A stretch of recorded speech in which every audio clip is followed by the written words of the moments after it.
Hello, my name is Stuart. I'm the unrepentant atheist, and here I am making another video. And today what I want to talk about is maybe an explanation as to why so many atheists seem to be scornful and ridiculing and mocking Christians. This came up because I made a video a few days ago about William Lane Craig debate with Cosmic Skeptic. And essentially I criticized Craig for making a lot of derogatory comments about atheists in one of his blogs. And somebody left me a comment asking whether I thought that atheists were ever guilty of the same thing. Well, of course they are. You only have to go to the Atheist Experience and maybe Talk Heathen and some of the other atheist shows. There's a guy who calls himself the Raging Atheist, and you know there's a lot of it on the internet, and they are sometimes ridiculing and mocking and showing disrespect to Christians. And I think that it's a good point that a lot of atheists are like this. I'm like that myself sometimes. I will sometimes ridicule an idea, and maybe I could show more respect. But I'm really here to explain why I think that possibly that attitude is more justified from atheists looking at Christians than the other way around.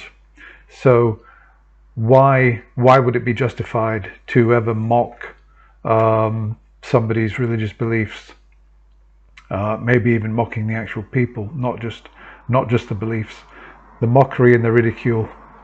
I remember actually when I went to a sermon, Church of England service about, I don't know, 10 years ago in a village in England, and the priest was actually addressing this issue, and he was talking about the secular mockers who in his view were missing the point of Christianity and were not showing the respect that he felt Christians deserved.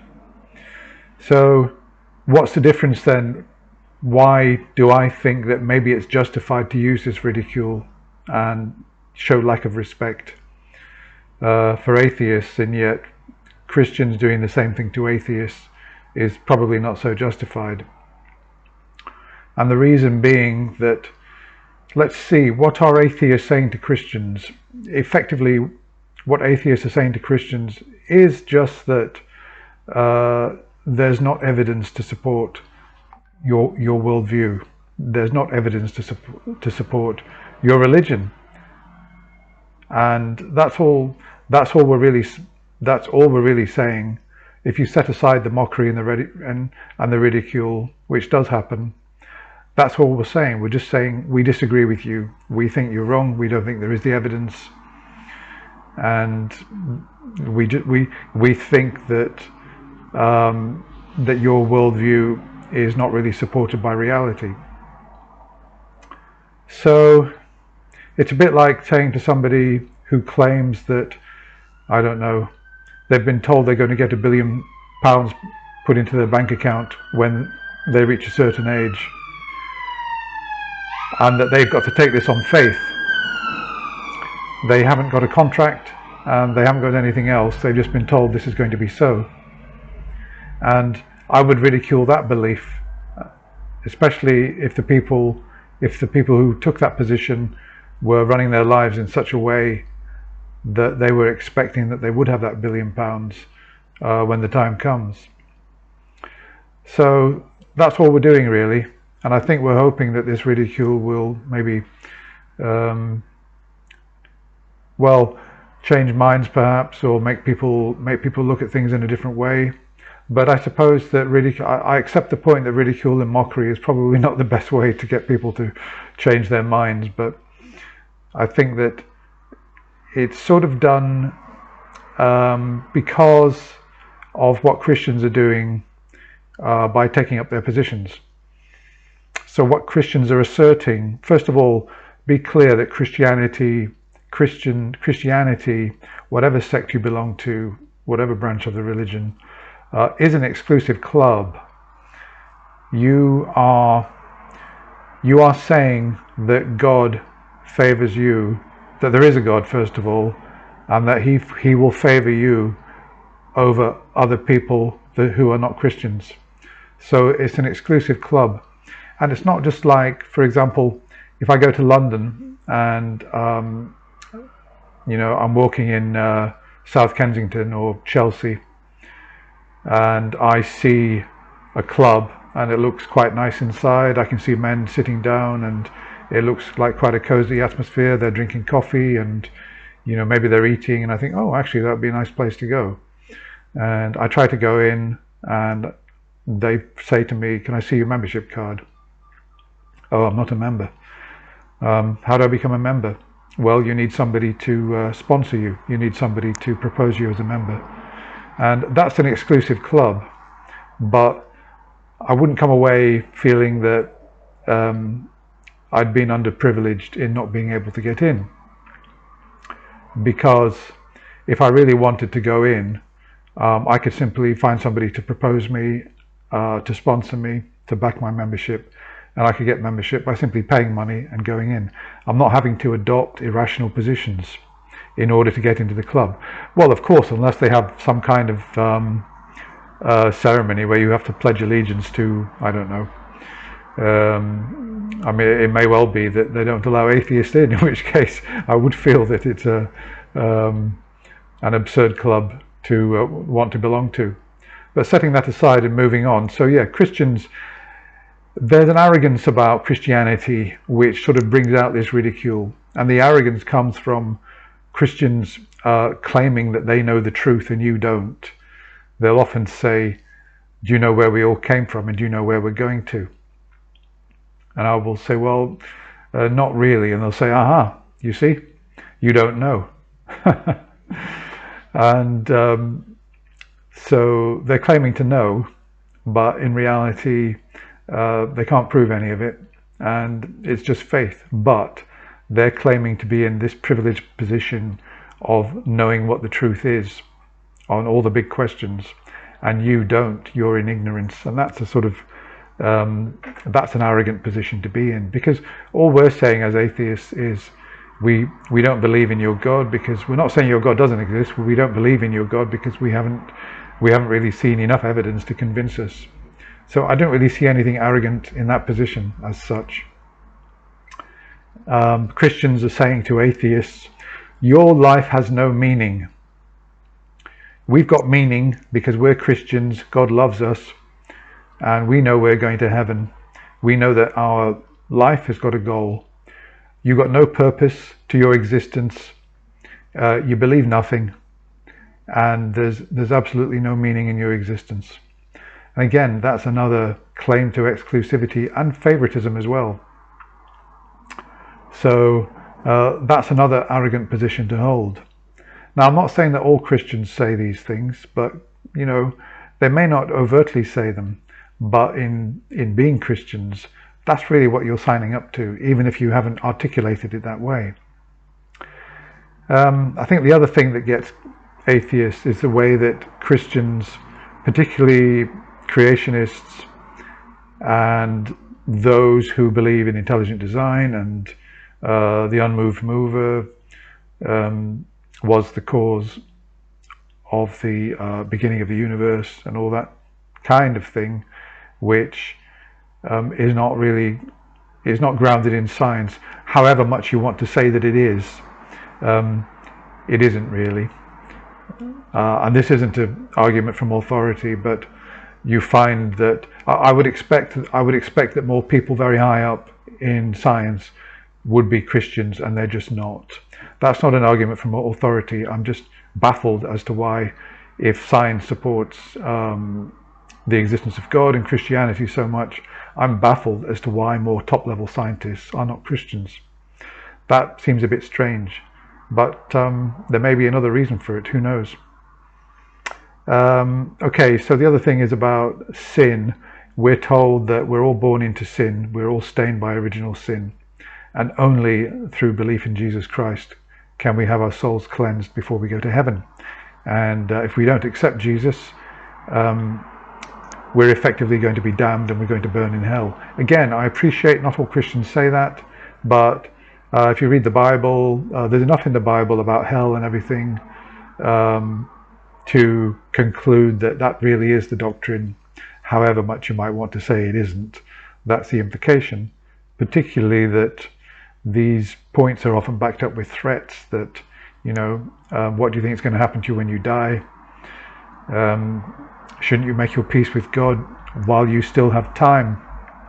Again, this is all very kind of arrogant, and I wouldn't say it's insulting, but it's sort of belittling, and it's claiming this exclusive right, this privileged right to an eternal life while all the non-believers burn in hell. There's also the hypocrisy of Christianity, because if you read the New Testament, it's interesting that Christians like to obviously pick and choose in the Bible what they want to believe, and it's no contradiction for the Catholic Church to promote particularly the New Testament, because obviously it contains the stories about Jesus, and really Jesus is what Christianity is all about. Let's ignore the Old Testament and let's just focus on the words of Jesus. But I'd like to say that if we look at Jesus, he was a man who had virtually no possessions. From the Bible stories, he was a carpenter. He literally just walked out.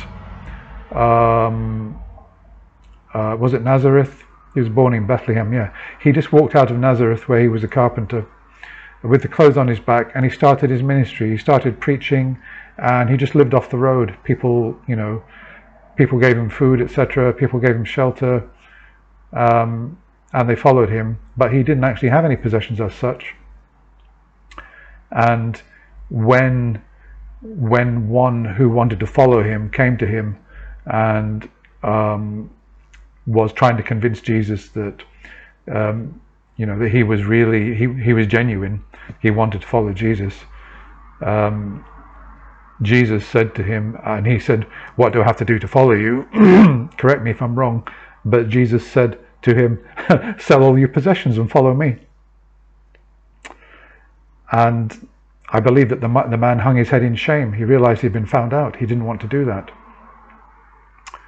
And so it's clear to me that Christianity is really almost, you could say, an anti-materialist religion, which in a way I respect, because I'm not really, I know I said I'm a materialist in the sense that all I really believe in is a material world. So I'm a methodological naturalist. I don't say there isn't anything beyond the material world, but having said that, I'm not a materialistic person. I mean, I buy the cheapest of everything, and I try and live on as little as possible. And I mean, look at the way I dress. I wear cheap clothes and everything. So if I had some extra money, I would probably want to travel and sort of do things like that with it. Maybe buy more books, and so I'm not really materialistic as such. And I can see what Jesus was getting at. That if you worship money, you can't possibly be spiritual. For me, that's what that sort of story is all about. You may disagree, and that's universal. It doesn't just apply to the people in his times. It's the same with this story about somebody came to Jesus, and it was something about a coin, something about money. And I think Jesus said something, I can't remember, but he implied something, and Caesar's head was on the coin, and Jesus said to him, well, render up to Caesar what is Caesar's. I have no use of it, or something to that effect. And again, Jesus, he doesn't really seem to think that money is really a kind of good thing. Having lots of it is going to help you spiritually. There's more chance of a camel going through the eye of a needle than a rich man getting to heaven. He makes these statements, and if we look at the history of the Roman Catholic Church and the way that they have gathered in money to themselves, not just the Catholic Church, all of the big, the Church of England, they've got land, they've got they've got massive wealth, and they've got privileges in taxation. They're treated as charities, and don't have to open their accounts, and all these things. And so there seems to me to be a big hypocrisy there, and particularly in wealthy Christians telling atheists that they've got no meaning in their lives.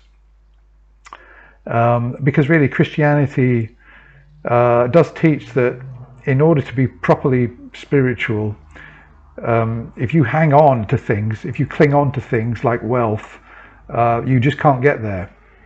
But people prefer to hang on to their comfort, material possessions, and it just looks a bit hypocritical to me. And at least atheists haven't got that dogma. So if an atheist wants to get rich, at least he's not believing in a religion which tells him that he can only get to heaven really if he's proper and reasonable with his money. And I don't think it literally means giving all your money away necessarily. I think it probably means something else. But nevertheless, the wealth that I see in Christianity, and the way that they collect from people, and the way that people, when they die, they leave all their money to the church and everything, is another reason why maybe the religion deserves that ridicule for being hypocritical, basically, and not following its own code. Yeah, well, I think that's enough to be going on with. So overall, there's an arrogance in Christianity, which for me means that it attracts and it is justified in the ridicule and some of the mockery that we see from atheists. And I don't really think we particularly mind being mocked in return, but I just think that we've got more justification for mocking and ridiculing Christians than the other way around. Tell me what your views are. Maybe you disagree. I'd love to hear from you. Subscribe to my channel, like this video if you like it, and look forward to seeing you again soon.